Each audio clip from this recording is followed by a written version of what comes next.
नमस्ते मेरो नेचुरल सोनाजमा हजुरहरूलाई धेरै धेरै स्वागत गर्दै आजको भिडियो लिएर म फेरि हाजिर छु। आशा छ हजुरहरू धेरै राम्रो हुनुहुन्छ भन्ने र म पनि धेरै राम्रो छु र अब हामीहरूको धेरैभन्दा धेरै टेक केयर गर्ने समय आयो। यो विन्टरमा हामीहरूले हाम्रो स्किनलाई धेरै केयर गर्नुपर्छ। विशेष गरी हाम्रो जो ड्राई स्किन हो, ड्राई स्किन हुनेहरूको लागि आज मैले एउटा सानो भिडियो लिएर आएको छु। ड्राई स्किन जसको छ उहाँहरूको यो विन्टरमा अझ ड्राई हुनाले गर्दा के हुन्छ भनेपछि हाम्रो स्किनमा चिलाउने मतलब जो चरचर भाव आउँछ, त्यसमा चिलाउँछ र हामीले चिलाउँदाखेरि के गर्छौँ, ख्याल हुँदैन हामीले यो नखहरूलाई चाहिँ लगाउनु हुँदैन भनेर। त्यो नख लगाएपछि के हुन्छ भनेपछि र्यासेसहरू आउन थाल्छ, जसको ड्राई स्किन हो। र ड्राई स्किन हुनाले गर्दा कालो हुन थाल्छ, छाला चाउरी पर्न थाल्छ, छालाहरू कस्तो हुन्छ भने डेड स्किनहरू धेरै आउन थाल्छ र पिगमेन्टेसन देखा दिन थाल्छ, विशेष गरी यो जाडोमा। र के हुन्छ भनेपछि हाम्रो स्किन कालो भएर बस्न थाल्छ। अब के हुन्छ, यो घाम पनि हुन्छ, घाममा बस्नै पर्छ हामीहरूको। यो जाडोमा घाम नभई हुँदैन र के हुन्छ, यता स्किन ड्राई भइरहेको हुन्छ, कालो पर्न थालिरहेको हुन्छ, पिगमेन्टेसनहरू निस्किसकेको हुन्छ। हामीहरू घाममा हिँडेपछि, घाममा धेरै समय काटेपछि के हुन्छ भनेपछि त्यो पिगमेन्टेसन पनि अझै डिप भएर अझै बढ्ने गर्छ, छरिने गर्छ। र हामीले आजबाट केयर गरेन भने अहिले त सबै पर्दै छैन, यो चिसो चिसो सबै चिसो चिसो भाव हुन थालेको छ। आजबाट सुरु गर्नुहोस्, किनकि हामीले विन्टर सुरु हुने अगाडि नै स्किन केयर गऱ्यौँ भने हामीलाई यति इफेक्ट पर्दैन यो जाडोको हाम्रो स्किनमा। र आज म हजुरहरूसँग ड्राई स्किनको लागि चाहिँ नाइट क्रिम कसरी बनाएर लगाउनु पर्छ, कस्तो के इन्ग्रेडियन्ट्सहरू हामीले लिनुपर्छ, जो हाम्रो किचनमा र हाम्रो ड्रेसिङ टेबलमा पाइने चिजहरू मात्रै हो, र कस्तो प्रकारले गर्नुपर्छ आउनुहोस् म भिडियो सुरु गर्दैछु। भिडियो सुरु गर्ने अगाडि हजुरहरूलाई एउटै रिक्वेस्ट छ कि अब नयाँ हुनुहुन्छ, पहिले हेर्दै हुनुहुन्छ भने च्यानललाई पहिला सब्सक्राइब गरेर बेल आइकन अवश्य दबाउनुहोस्। हर भिडियो हजुरहरूले सबभन्दा पहिला पाउनुहुनेछ र आफ्नो पनि स्किन टेक केयर गर्न पाउनुहुनेछ अगर भिडियो फलो गर्नुभयो भने। र भिडियो मन परेमा लाइक र सेयर अवश्य गर्नुहोस्, कमेन्ट गर्न नभुल्नुहोस्। र सुरु गर्दैछु आजको भिडियो। मैले यहाँ हेर्नुहोस्, मैले सबभन्दा पहिला लिएको छु यो चम्मच, सानो चम्मचको 2 चम्मच जस्तो चामलको पानी। यो जो हामीले चामल धुन्छौँ नि, त्यो चामलको पानी चाहिँ कसरी लिनुपर्छ भने चाहिँ पहिला मजाले चामल धुनुभयो 2 बार जस्तो, मजाले धोएपछि फेरि आधा घन्टाको लागि चामल भिजाएर राखिदिनुहोस्। जस्ट यति चामल भिजाउनुहोस्, 2 चम्मच जस्तो चामल भिजाउनुहोस् र त्यस्तो प्रकारले आधा घन्टा भिजाएपछि हेर्नुहोस् हाम्रो यो चामल पनि दुध जस्तै सेतो भएको छैन। चामलको पानी अलिकति भिजाएर अलिकति यस्तो मिच्नुहोस् होइन, त्यसपछि त्यसको पानी निकाल्नुहोस्।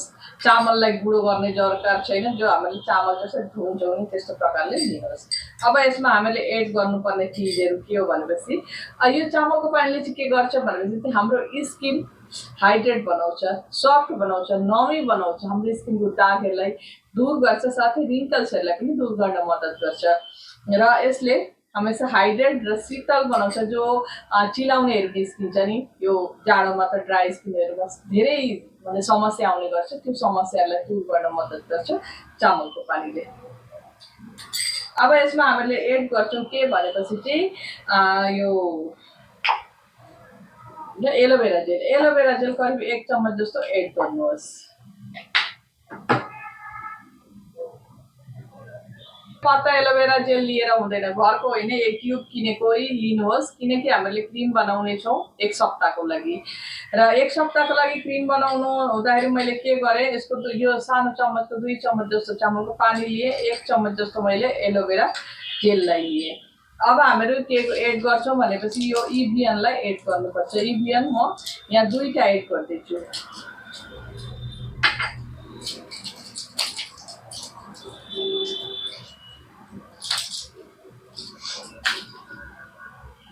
इभियनले के गर्छ भनेपछि स्किन टाइट बनाउन मद्दत गर्छ, स्किनको पिगमेन्टेसन डार्क सर्कललाई दूर गर्न मद्दत गर्छ, स्किन बहुत राम्रो ग्लेज दिनेछ, हाम्रो स्किनमा ग्लेमर बढ्नेछ।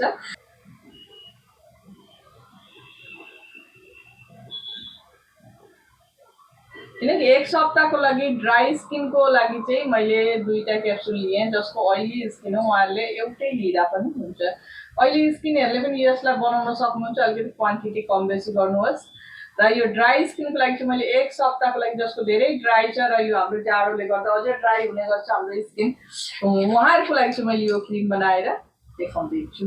अब अर्को इन्ग्रेडियन्ट्स एड गर्नुपर्ने हो ग्लिसरिन। ग्लिसरिन मस्ट हो, जसको स्किनमा सुट गर्छ ग्लिसरिन उहाँहरूले मात्रै एड गर्नु होला, ड्राई स्किन हुनेहरूले।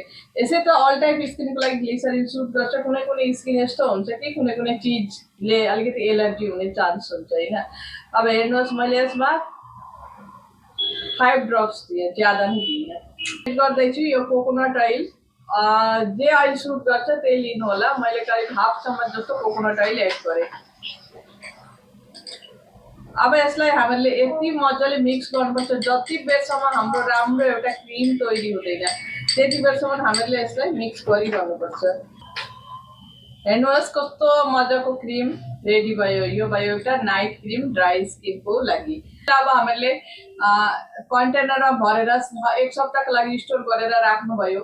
यसलाई फ्रिजको जरुरत छैन। तपाईँको टेम्परेचर अनुसार बुझ्नुहोस्। अगर गर्मी इलाका छ भने चाहिँ तपाईँहरूले अहिले पनि गर्मी नै हुँदैछ भने चाहिँ फ्रिजमा पनि राख्न सक्नुहुन्छ, असुविधा छैन। नत्र तपाईँहरू ड्रेसिङ टेबलमै राख्न सक्नुहुन्छ। अब लगाउने तरिका राति सुत्नु अगाडि मजाले आफ्नो स्किनलाई वास गर्नुहोस्, फेस वास गर्नुहोस्। जस्तो कि बेसनले फेस वास मजाले गर्नुहोस् जाति हाम्रो स्किनमा कुनै मैलाहरू नहोस्। त्यसपछि हजुरहरूले यो जो बनाएको नाइट क्रिमलाई मजाले आफ्नो स्किनमा लगाउनुहोस्। मजाले 2 मिनटसम्म हल्का प्रकारले लगाउनुहोस्। यति हुँदा के हुन्छ, हाम्रो स्किन हाइड्रेट हुन्छ, डिप मोइस्चर हुन्छ, नमी हुन्छ, हाम्रो स्किन सफ्ट हुन्छ र हाम्रो स्किन कालो पनि हुने छैन। जो स्किन कालो हुने गर्छ चिसोको दिनमा, जाडोको दिनमा। ड्राई नभएपछि हाम्रो स्किन अगर ड्राई भएन भने हाम्रो स्किन कालो पर्दैन। र यस्तो प्रकारले मजाले लगाएर सारा रातको लागि छोडिदिनुहोस्।